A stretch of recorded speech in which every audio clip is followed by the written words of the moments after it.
Huwag puro adobo ang iluto mo. Ganito naman ang gawin mo sa manok para mas level up ang ulam ninyo.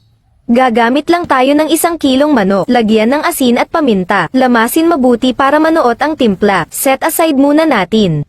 Magpainit lang tayo ng mantika. Saka natin iprito ang manok. Iprito lang natin ito hanggang sa mag-brown ang magkabilang sides. Baliktaran lang natin para ma-brown din yung kabilang side. Pag brown na, set aside muna natin. Then, igisa natin ang bawang. Isunod nating igisa ang sibuyas. Ilagay na rin natin ang mushroom at igisa ito ng 1 minuto para lumabas ng husto ang flavor. Pagkatapos, ibalik natin ang napritong manok. Lagyan natin ng 1 chicken cube at tubig. Haluin lang natin ng kaunti tapos takpan. Lutuin lang natin ito ng 15 minutes. Sa kalagitnaan ng luto, haluin natin para pantay ang timpla. Takpan ulit at ituloy natin ang pagluluto. After 15 minutes, eto na ang ating manok. Maglagay na tayo ng kaunting toyo pampalasa at pampakulay. Haluin lang natin. Then, hinaan natin ang apoy. Saka natin ilagay itong all-purpose cream.